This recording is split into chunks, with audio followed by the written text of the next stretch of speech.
మా latest videos కోసం మా ఈ తెలుగు న్యూస్ ఛానల్ సబ్స్క్రైబ్ చేసి గంట సింబల్ యాక్టివేట్ చేసుకోండి. ఆదివారం రోజు ఆవాలతో ఇలా చేస్తే చాలు 2 నిమిషాల్లో మీ దశ మారిపోతుంది, మీ తలరాత మారిపోతుంది, మీ దరిద్రమంతా కూడా పోయి మీకు అదృష్టం పడుతుంది. ఆదివారం రోజున ఆవాలతో ఇలా చేస్తూ ఉంటే చాలా అద్భుతమైన ఫలితం వస్తుంది. ఎందుకంటే ఆదివారం అనేది అద్భుతమైన రోజు. ఈరోజు ఎవరైతే ఆవాలతో ఈ పరిహారాన్ని చేస్తారో వారికి తిరుగుండదు. వారికి ఉండే దరిద్ర బాధలతో పాటు వారు పడుతున్న కష్టాలు సమస్యల నుండి బయటకు రావచ్చు. చాలా అద్భుతమైన ఫలితాలను పొందవచ్చు అని శాస్త్రాలు చెప్తూ ఉన్నాయి.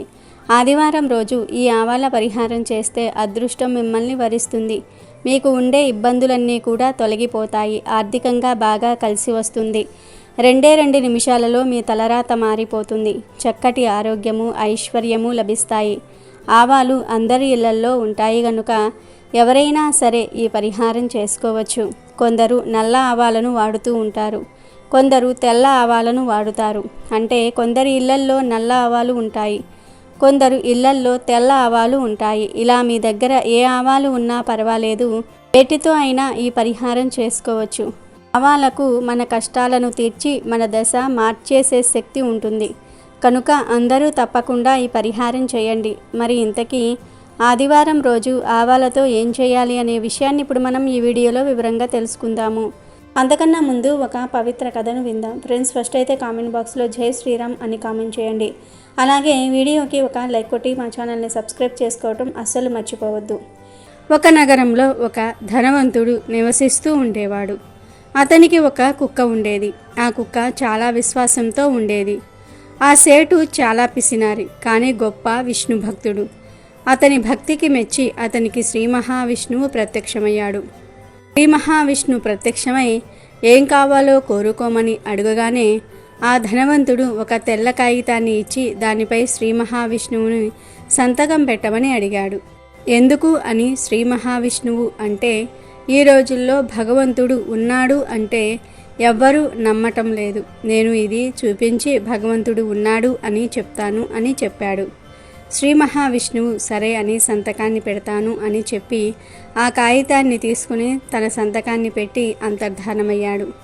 ఆ సేటు అప్పటి నుండి కూడా ఆ కాగితాన్ని తన జేబులోనే ఉంచుకుంటూ ఉండేవాడు.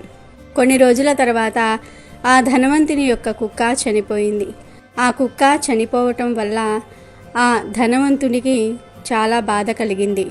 చనిపోయిన కుక్క యమలోకానికి వచ్చింది. అక్కడ యమధర్మరాజు కుక్క యొక్క పాపపుణ్యాల లెక్క చూశాడు. అప్పుడు యమధర్మరాజుకు అర్థమైంది కుక్క భూలోకంలో తన ప్రతి పనిని కూడా చాలా బాధ్యతతో చేసింది అని. ఎప్పుడూ ఏ జీవికి కూడా తను బాధను కలిగించలేదు అని, చిన్న చిన్న జంతువులను కానీ పక్షులను కానీ ఎప్పుడూ కూడా హత్య చేయలేదు అని, తను యజమాని యొక్క ప్రతి పనిని కూడా చాలా బాధ్యతగా చేసింది అని. అప్పుడు యమధర్మరాజు కుక్కతో ఇలా అంటున్నాడు, నీ జన్మదిన పాపము అంతా కూడా నశించిపోయింది అని చెప్పాడు. నువ్వు ఎక్కడికి వెళ్ళాలి అనుకుంటున్నావు అని, నీ వల్ల నేను చాలా ప్రసన్ని అయ్యాను అని చెప్పి, నువ్వు ఎక్కడికి కావాలి అంటే అక్కడికి నిన్ను నేను పంపిస్తాను అని చెప్తాడు యమధర్మరాజు. అప్పుడు కుక్క అంటుంది, ఎక్కడికైనా సరే కానీ నేను మనుషుల బందీలో మాత్రము ఉండకూడదు అని చెప్పింది. నేను మనుషులకు బందీగా ఉండాలి అని అనుకోవటం లేదు, అలాగే నేను మనిషిగా కూడా పుట్టాలి అని అనుకోవటం లేదు అని చెప్పింది. అప్పుడు యమధర్మరాజు ఇలా అంటాడు, నీకు మనుషులపై ఎందుకు అంత కోపము? మనిషి జన్మ ఎంతో పుణ్యం చేసుకుంటేనే కానీ లభించదు. నేను ఎంతమందిని చూసినా వారు అందరూ కూడా భూలోకానికి వెళ్ళి మనిషిగా పుట్టాలని కోరుకుంటారు. నీకు మనిషి గురించి తెలియదు. ఒక్కసారి మనిషిగా పుడితే అప్పుడే నీకు అర్థమవుతుంది మనిషి జన్మ ఎంత గొప్పదో అని. అప్పుడు కుక్క ఇలా అంటుంది, నాకు తెలుసు మనిషి జన్మ ఎంత గొప్పదో. దానితో పాటు మనుషులు చాలా తెలివైనవారు, చాలా స్వార్థవంతులు కూడా. వారు ఏదైనా సాధించాలి అని అనుకున్నప్పుడు ఎంత పెద్ద తప్పు అయినా సరే చేయడానికి సిద్ధంగా ఉంటారు.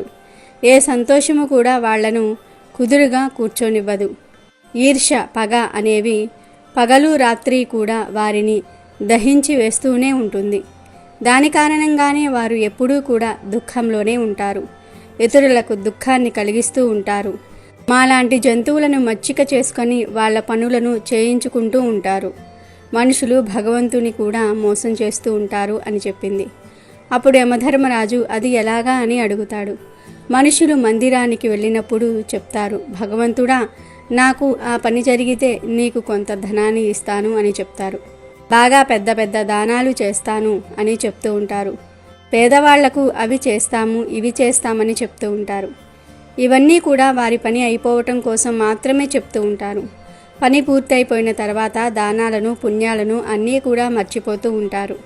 ఇంకా జీవితంలో ఎదగాలి అనే ఆలోచనలతో వీటన్నిటినీ మర్చిపోతూ ఉంటారు. ఎదుటివాడు ఎదుగుతూ ఉంటే వాడిని కిందికి లాగాలనే చూస్తూ ఉంటారు. వారంతట వారు పైకి రావాలని మాత్రం ఆలోచించరు. వాళ్ళు సుఖంగా తినరు, అలాగే ఎదుటి వాళ్లను తిననివ్వరు. వాళ్ల పని అయిపోవటం కోసం ఎదుటి వాళ్లను మోసం చేస్తూ ఉంటారు. వారి మూర్ఖత్వంతో భగవంతుణ్ణి కూడా మోసం చేస్తూ ఉంటారు. మళ్ళీ అంటారు, ఇదంతా భగవంతుడిదే కదా, భగవంతుడికి నేనేమి ఇవ్వగలను అని. ఆ మాటలు చెప్పి ఇచ్చిన మాటను వదిలేస్తారు. వారి చెడ్డ కర్మలను లెక్కబెట్టి నాకు నీరసం వచ్చింది. వారు చేసే చెడ్డ కర్మలు సమాప్తం అవటమే లేదు. వారి తెలివితేటల ముందు మనం చూడడానికి కూడా ఏమీ లేదు.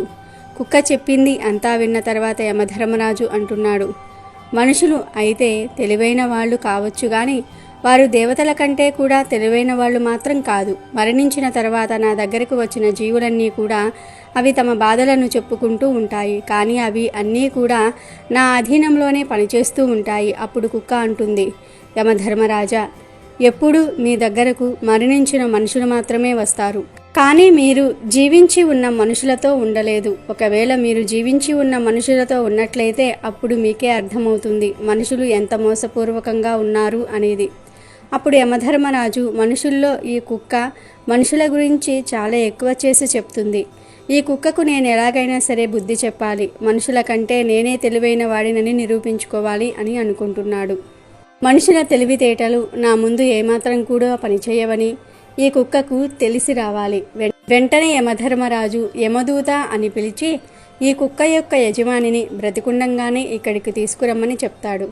అప్పుడు యమధర్మరాజు కుక్కతో చెప్తాడు, మీ యజమాని కన్నా నేనే ఎక్కువ తెలివితేటలు గలవాణ్ణి అని నిరూపిస్తే నిన్ను మాత్రము జన్మజన్మలకు నరకంలో పడవేస్తాను. అయితే కుక్కకు మాత్రం చాలా విశ్వాసం ఉంది. ఎలాగంటే జీవించిన మనుషులు స్వర్గాన్ని కూడా నరకంగా మారుస్తారని. వాళ్ళ తెలివితేటలు ముందు యమధర్మరాజు యొక్క తెలివితేటలు ఎందుకు సరితూగవని అనుకుంటుంది.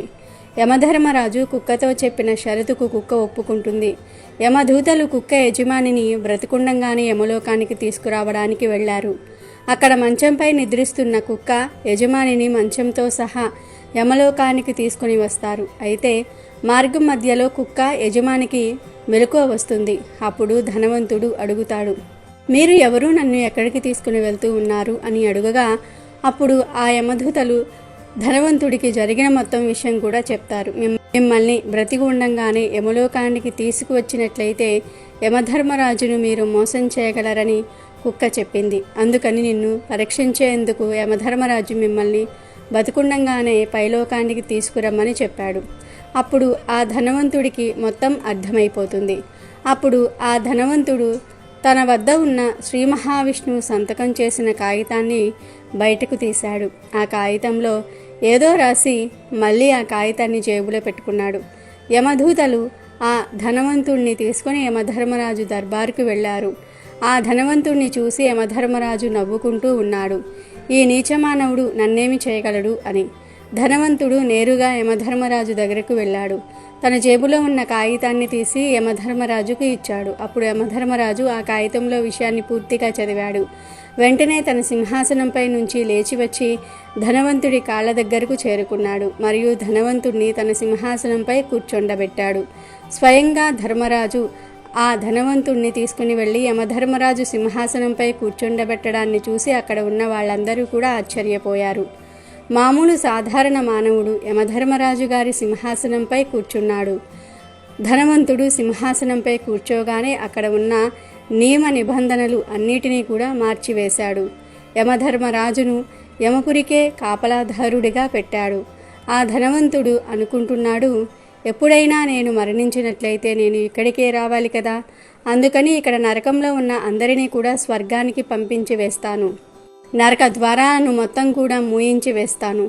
ఎవరన్నా మనుషులు మరణించి నరకానికి వచ్చినట్లయితే వారందరినీ కూడా స్వర్గానికి పంపించమని ఆదేశాలు జారీ చేశాను. ఆ ఆదేశాలు విని దేవీ దేవతలందరూ కూడా మనస్తాపం చెందారు. కానీ తాము ఏమీ చేయగలరు? ఆదేశాలు ఇచ్చింది యమధర్మరాజు కాబట్టి ఏమీ చేయలేక ఊరుకున్నారు. మెల్లిమెల్లిగా స్వర్గలోకంలో మనుషుల సంఖ్య ఎక్కువగా అవుతుంది. అప్పుడు దేవతలకు అక్కడ ఉన్న వారందరికీ సేవలు చేయటం పెద్ద కష్టంగా మారిపోయింది. అక్కడ ఉన్న కుక్క ఇదంతా గమనిస్తూనే ఉంది. తన యజమానిని ఇదంతా మీరు ఎలా చేశారు అని అడుగుతుంది. కావాలంటే నా జీవితం మొత్తం మీ దగ్గర పనిచేస్తూ ఉంటాను, కానీ మీరు ఎలా రాజు అయ్యారో నాకు మాత్రం చెప్పండి అని అడుగుతుంది. అప్పుడు ధనవంతుడు కుక్క చెవిలో మెల్లిగా చెప్తున్నాడు, నేను జీవించి ఉండగానే యమదూతలు నన్ను తీసుకుని వస్తున్నారు. అప్పుడు నా దగ్గర ఉన్న భగవంతుడు సంతకం చేసి ఇచ్చిన తెల్ల కాగితంపై ఇలా రాశాను, ఎప్పుడైతే నువ్వు బతికి ఉన్న మనిషిని యమలోకానికి పిలుచుకుంటున్నావో అతడికి నీ సింహాసనాన్ని ఇవ్వు, అలాగే అతనిని రాజుగా చెయ్యి. ఇది నా ఆజ్ఞ అని శ్రీ మహావిష్ణువు సంతకం చేసిన కాగితాన్ని చూపించాను. యమధర్మరాజు అనుకున్నాడు అది ఇప్పుడే ఇచ్చిన కాగితం అని. కానీ ఎప్పటినుండో దానిపై శ్రీ మహావిష్ణువు సంతకం ఖాళీ కాగితంపై ఉంది. ఇప్పుడు కుక్క చాలా సంతోషించింది. మనుషుల తెలివి ఎక్కడ ఉన్నా చాలా చురుగ్గా చాలా వేగంగా పనిచేస్తుంది అని అనుకుంది. యమలోకంలో జరిగేది చూడలేక దేవీ దేవతలు అందరూ కూడా శ్రీ మహావిష్ణువు దగ్గరికి వెళ్ళారు. ఆయనకు యమలోకంలో జరిగే విషయాలన్నీ కూడా పూర్తిగా చెప్పారు. స్వయంగా శ్రీ మహావిష్ణువు యమలోకానికి వచ్చాడు. అక్కడ యమలోకం దగ్గర అసలైన యమధర్మరాజు కాపలాగా ఉన్నాడు. అప్పుడు యమధర్మరాజు శ్రీ మహావిష్ణువుతో అంటున్నాడు, స్వామి, మీ లీలలు చాలా విచిత్రమైనవి. భూలోకంలో ఉన్న సాధారణ మానవుని యమలోకానికి రాజుని చేశారు అని అనగానే శ్రీ మహావిష్ణువు అంటున్నాడు, అది నేను చేసిన పని కాదు, మనిషి యొక్క తెలివి చేసిన పని. అందుకని బ్రతికి ఉన్న మనుషులను యమలోకానికి తీసుకురాకూడదనే ఉద్దేశంతోనే చనిపోయిన తర్వాత వాళ్ళను యమలోకానికి తీసుకురమ్మని నీకు చెప్పాను. కానీ నువ్వు బ్రతికి ఉన్న మనుషులను యమలోకానికి తీసుకురావటం వల్ల ఇటువంటి అనర్థం జరిగింది అని చెప్పి శ్రీ మహావిష్ణువు ఆ ధనవంతుడి దగ్గరికి వెళ్ళాడు.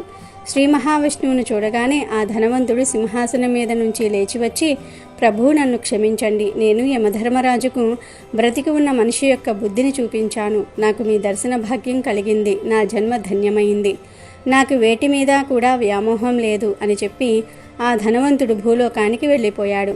శ్రీ మహావిష్ణువు వైకుంఠానికి వెళ్ళిపోయాడు. ధర్మరాజు మళ్ళీ సింహాసనాన్ని అధిష్ఠించాడు. అప్పుడు ఆ కుక్క ధర్మరాజుతో అంటుంది, చూసారా మహారాజా, మనుషులు ఎంత మోసపూరితంగా వ్యవహరిస్తారో మీరు మీ కళ్ళతోనే చూశారు కదా. అందువలనే నేను మనిషిగా పుట్టాలని అనుకోవటం లేదు. మనుషులు ఎప్పుడైతే స్వార్థంగా మారుతూ ఉన్నారో వాళ్ళు చేసే దోషాలను తప్పులను వాళ్ళు చూసుకోవటం లేదు. అత్యాశతో ధర్మాన్ని మర్చిపోయారు, చేయకూడని పనులను చేస్తున్నారు. ఎప్పటి వరకైతే వారు ధర్మాన్ని పాటించారో వారి జీవితం పతనమవుతుంది, వారు రోగాల బారిన పడతారు అని కుక్క యమధర్మరాజుతో చెప్పింది. విషయంలోనికి వస్తే ఆదివారం అంటే చాలా శక్తివంతమైన రోజు. ఆదివారం అంటే అమావాస్యకు సమానమైన రోజు. అందుకే మన పూర్వీకులు ఆదివారం రోజు నియమాలు పాటించేవారు. ఆదివారం రోజు నాన్ వెజ్ తినేవారు కాదు, ఇప్పుడు తినేస్తూ ఉన్నారు. కానీ పాత రోజుల్లో నాన్ వెజ్ ఆదివారం రోజు తినేవారు కాదు. అలాగే ఆదివారం రోజు సెలవు దినమని అందరూ ఆ రోజే ఇంట్లో బూజులు దులుపుతూ ఉన్నారు, ఇంటిని క్లీన్ చేస్తూ ఉన్నారు. కానీ ఆదివారం రోజు ఇల్లు క్లీన్ చేయకూడదు. అలాగే ఆదివారం రోజు ఉసిరికాయను ఉసిరి చెట్టు నుండి కొయ్యకూడదు. ఇంకా ఆదివారం రోజు ఆవాలతో ఒక చిన్న పరిహారం చేస్తే చాలు 2 నిమిషాల్లో మీ దశ మారిపోతుందని శాస్త్రాలు చెప్తూ ఉన్నాయి.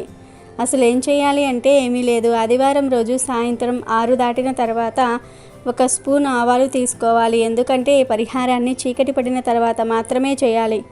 ముందు ఆవాలు తీసుకొని వాటిని ఒక చిన్న పేపర్లో వేయండి. తర్వాత ఆ పేపర్లోనే కొంచెం పసుపుని, అంటే చిటికెడు పసుపును, 1 యాలుక్కాయను కూడా వేయండి. ఇవన్నీ లక్ష్మీదేవికి ఇష్టమైన పదార్థాలు. నెగిటివ్ ఎనర్జీని తొలగించి పాజిటివ్ ఎనర్జీని పెంచే వస్తువులు కనుక వీటన్నిటిని ఒక పేపర్లో వేసి పొట్లంలాగా కట్టండి. తర్వాత ఈ పొట్లాన్ని తీసుకుని వెళ్ళి వంటగదిలో గ్యాస్ పొయ్యి పక్కన పెట్టి అలా ఆ రాత్రంతా వదిలివేయండి. మళ్ళీ మరునాడు ఉదయం వరకు దానిని కదపవద్దు. ఇలా గ్యాస్ పొయ్యి పక్కన ఆ పొట్లాన్ని పెట్టండి.